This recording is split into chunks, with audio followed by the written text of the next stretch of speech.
True, nervous, very, very dreadfully nervous I had been and am. But why will you say that I am mad? The disease has sharpened my senses, not destroyed, not dulled them. Above all was the sense of hearing acute. I heard all things in the heaven and in the earth. I had heard many things in hell. How, then, am I mad? Hearken, and observe how healthily, how calmly I can tell you the whole story. It is impossible to say how first the idea entered my brain, but once conceived, it haunted me day and night. Object there was none. Passion there was none. I loved the old man. He had never wronged me. He had never given me insult. For his gold I had no desire. I think it was his eye. Yes, it was this. One of his eyes resembled that of a vulture, a pale blue eye with a film over it. Whenever it fell upon me, my blood ran cold, and so by degrees, very gradually, I made up my mind to take the life of the old man, and thus rid myself of the eye forever. Now this is the point. You fancy me mad. Madmen know nothing. But you should have seen me. You should have seen how wisely I proceeded, with what caution, with what foresight, with what dissimulation I went to work. I was never kinder to the old man than during the whole week before I killed him, and every night about midnight I turned the latch of his door and opened it, oh so gently. And then when I had made an opening sufficient for my head, I put in a dark lantern, all closed, so that no light shone out, and then I thrust in my head. Oh, you would have laughed to see how cunningly I thrust it in. I moved it slowly, very, very slowly, so that I might not disturb the old man's sleep. It took me an hour to place my whole head within the opening, so far that I could see him as he lay upon his bed. Ha! Would a madman have been so wise as this? And then, when my head was well in the room, I undid the lantern cautiously. Oh, so cautiously. Cautiously, for the hinges creaked. I undid it just so much that a single thin ray fell upon the vulture eye. And this I did for 7 long nights. Every night, just at midnight. But I found the eye always closed, and so it was impossible to do the work, for it was not the old man who vexed me, but his evil eye. And every morning when the day broke, I went boldly into the chamber, and I spoke courageously to him, calling him by name in a hearty tone, and inquiring how he had passed the night. So you see, he would have been a very profound old man indeed to suspect that every night, just at 12, I looked in upon him while he slept. Upon the 8th night, I was more than usually cautious in opening the door. A watch's minute hand moves more quickly than did mine. Never before the night had I felt the extent of my own powers, of my sagacity. I could scarcely contain my feelings of triumph. To think there I was, opening the door, little by little, and he not even to dream of my secret deeds or thoughts. I fairly chuckled at the idea, and perhaps he heard me, for he moved on the bed suddenly, as if startled. Now you may think that I drew back, but no. His room was as black as pitch with a thick darkness, for the shutters were close-fastened through fear of robbers, and so I knew that he could not see the opening of the door. And I kept pushing it on, steadily, steadily. I had my head in, and was about to open the lantern, when my thumb slipped upon the tin fastening, and the old man sprang up in the bed, crying out, "Who's there?" I kept still, and said nothing. For a whole hour I did not move a muscle, and in the meantime I did not hear him lie down. He was still sitting up in the bed, listening, just as I have done, night after night, hearkening to the death watches in the wall. Presently I heard a slight groan, and I knew it was the groan of mortal terror. It was not a groan of pain or of grief, oh no. It was the low, stifled sound that arises from the bottom of the soul when overcharged with awe. I knew the sound well.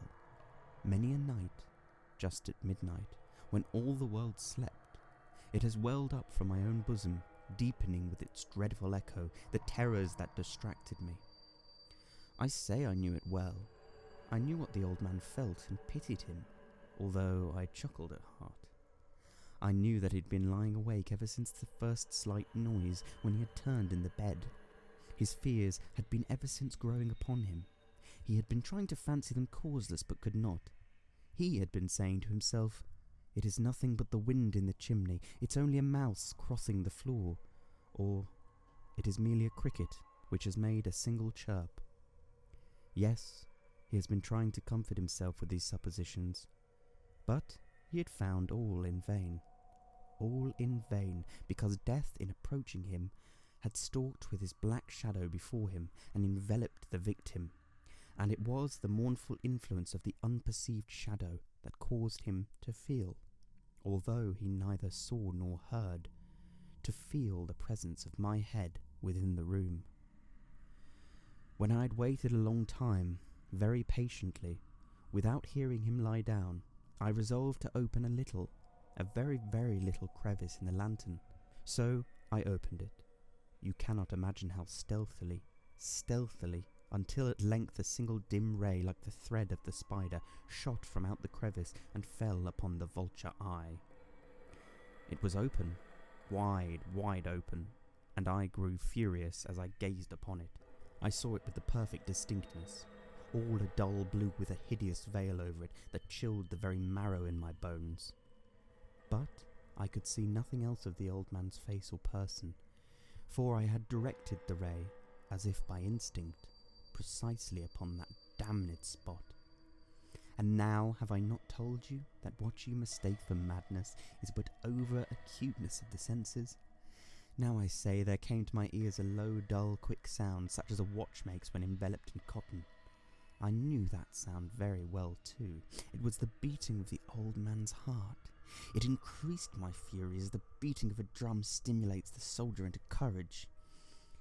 But even yet I refrained and kept still. I scarcely breathed. I held the lantern motionless. I tried how steadily I could maintain the ray upon the eye. Meanwhile, the hellish tattoo of the heart increased. It grew quicker and louder every instant. The old man's terror must have been extreme. It grew louder, I say, louder every moment. Do you mark me well? I have told you that I am nervous, so I am. And now, at the dead hour of the night, amid the dreadful silence of that old house, so strange a noise as this excited me to uncontrollable terror. So strange a noise as this excited me to uncontrollable terror. Yet for some minutes longer I refrained and stood still. But the beating grew louder. I thought the heart must burst, and now a new anxiety seized me. The sound would be heard by a neighbour. The old man's hour had come. With a loud yell, I threw open the lantern and leaped into the room. He shrieked once only. In an instant I dragged him to the floor and pulled the heavy bed over him. I then smiled gaily to find the deed so far done. But for many minutes the heart beat on with a muffled sound. This, however, did not vex me. It would not be heard through the wall. At length it ceased. The old man was dead. I removed the bed and examined the corpse. Yes, he was stone dead. I placed my hand upon the heart and held it there many minutes. There was no pulsation. He was stone dead. His eye would trouble me no more. If still you think me mad, you will think so no longer when I describe the wise precautions I took for the concealment of the body. The night waned, and I worked hastily, but in silence. First of all, I dismembered the corpse. I cut off the head and the arms and the legs. I then took up 3 planks from the flooring of the chamber and deposited all between the scantlings. I then replaced the board so cleverly, so cunningly, that no human eye, not even his, could have detected anything wrong. There was nothing to wash out, no stain of any kind, no blood spot whatever. I had been too wary for that. A tub had caught all. Ha ha! When I had made an end of these labours, it was 4 o'clock. still dark as midnight. As the bell sounded the hour, there came a knocking at the street door. I went down to open it with a light heart, for what had I now to fear? There entered 3 men, who introduced themselves with perfect suavity as officers of the police. A shriek had been heard by a neighbour during the night. Suspicion of foul play had been aroused. Information had been lodged at the police office, and they, the officers, had been deputed to search the premises. I smiled, for what had I to fear? I bade the gentleman welcome. The shriek, I said, was my own in a dream. The old man I mentioned was absent in the country. I took my visitors all over the house. I bade them search well. I led them at length to his chamber. I showed them his treasures, secure, undisturbed. In the enthusiasm of my confidence, I brought chairs into the room and desired them here to rest from their fatigues, while I myself, in the wild audacity of my perfect triumph, placed my own seat upon the very spot beneath which reposed the corpse of the victim. The officers were satisfied. My manner had convinced them. I was singularly at ease.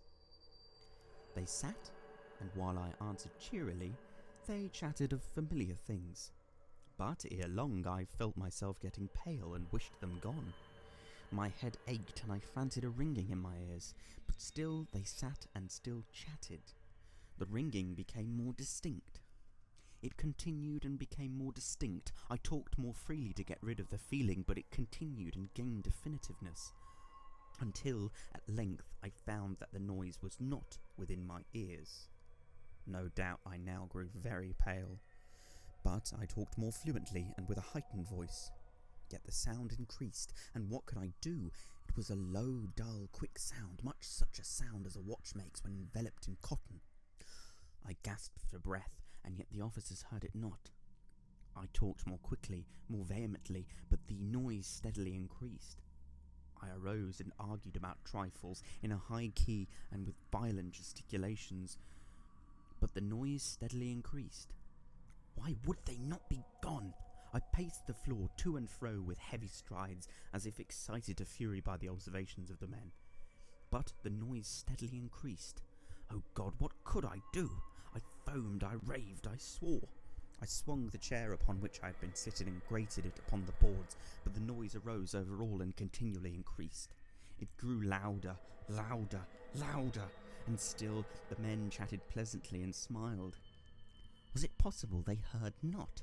Almighty God, no, they heard, they suspected, they knew. They were making a mockery of my horror. This I thought, and this I think. But anything was better than this agony. Anything was more tolerable than this derision. I could bear those hypocritical smiles no longer. I felt that I must scream or die. And now, again, hark! Louder, louder, louder, louder. Villains, I shrieked, dissemble no more. I admit the deed. Tear up the planks. Here, it is the beating of the hideous heart.